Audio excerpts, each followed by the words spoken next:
हर महादेव मित्रांनो. तर मित्रांनो आत्ताच आपण नवे एक ट्रिप करून आलो, थायलंड ट्रिप करून आलो. तर ती ट्रिप करून आल्यानंतर आपण एक व्हिडिओ टाकला होता की थायलंड ट्रिपबद्दल कोणाला काही प्रश्न असतील तर विचार. तर त्यामध्ये जवळपास 90% कमेंट नव्हे ह्याच होते की दादा खर्च किती आला, ट्रिपसाठी खर्च किती आला. तर मित्रांनो आजच्या व्हिडिओमध्ये मी नाही तुम्हाला थायलंड ट्रिपसाठी खर्च किती आला ते सांगणार आहे. मित्रांनो तुम्हाला तर माहिती आहे आपण एकदम कमी बजेटमध्ये सोलो ट्रॅव्हल करतो, म्हणजे एकटाच फिरतो आणि कमी पैशामध्ये फिरतो. तर मी थायलंडला पण एकटाच गेलो होतो, एकदम कमी पैशात फिरण्याच्या हिशोबाने गेलो होतो आणि तसं करून मी सक्सेसफुली माघारी आलो मित्रांनो. तर मित्रांनो थायलंड ट्रिपला जाण्यासाठी पहिलं तर सांगतो मी कुठल्याही टूर कंपनीकडून पॅकेज घेतलं नव्हतं आणि आपल्याला कोण टूर गाईड वगैरे कोण नव्हतं, आपण डायरेक्ट गेलो होतो. तर त्यासाठी आपल्याला टोटल खर्च किती आला ते मी आज ह्या व्हिडिओमध्ये सांगणार आहे. तर व्हिडिओ शेवटपर्यंत नक्की पाहा, तुमच्या जास्तीत जास्त मित्रांपर्यंत शेअर करा. तर मित्रांनो आपण टोटल 25 दिवसाची थायलंड ट्रिप केली होती आणि त्यामध्ये खर्च सांगायचं म्हटलं ना तर प्रति दिवस मी 2,000 रुपये बजेट ठेवून चाललो होतो. म्हणजे तिकीटं सोडून 50,000 खर्च होईल अशा हिशोबाने चाललो होतो. असं म्हणजे टोटल माझा ट्रिपचं बजेट होतं 70,000, कारण तिकीटं होती 21,000ची आणि बाकीचं 50,000 रुपये आपल्याला तिथं लागतील अशा हिशोबाने 70,000 बजेट ठेवून मी ट्रिपला गेलो होतो. आणि मित्रांनो तुम्ही आश्चर्यचकित होताल की मी नव्हे त्या बजेटपेक्षा पण कमी पैशामध्ये ट्रिप करून आलो आहे मित्रांनो.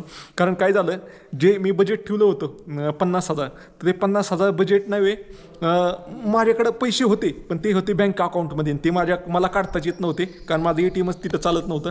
मग मित्रांनो मी तिथं पोचल्यानंतर ना थायलंडमध्ये असं झालं, मला कळलं की बाबा आपल्या बजेटच्या बाहेर चाललं आहे सिच्युएशन. मग मी लिफ्ट मागून फिरण्याचं ठरवलं मित्रांनो. आणि जेवढा सगळा ट्रिपमधला ट्रान्सपोर्टेशनचा खर्च होता तो आपण सगळा एकदम झिरो करून टाकला.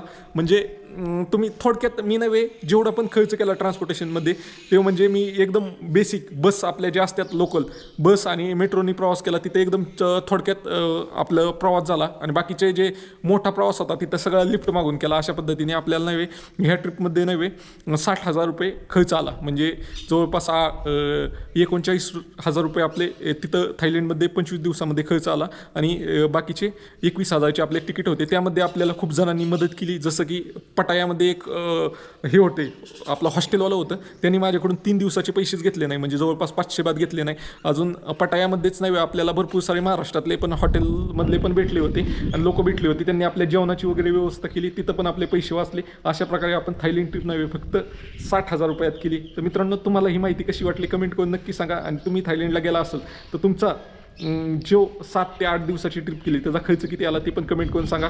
आणि तुमच्या भावाला फॉलो करा, असेच कमी बजेटमध्ये ट्रिप कशी करायची ही जाणून घ्यायची असेल आणि ह्याची डिटेल माहिती, खायला किती पैसे गेले, राहायला किती गेले, सगळा त्याचा व्हिडिओ यूट्यूब चॅनलवर आलेला आहे, तो नक्की पहा. स्वप्नील देवडे टाका, नाही ते MH बॅकपॅकर टाका आणि फॉलो नक्की करा. चला बाय बाय.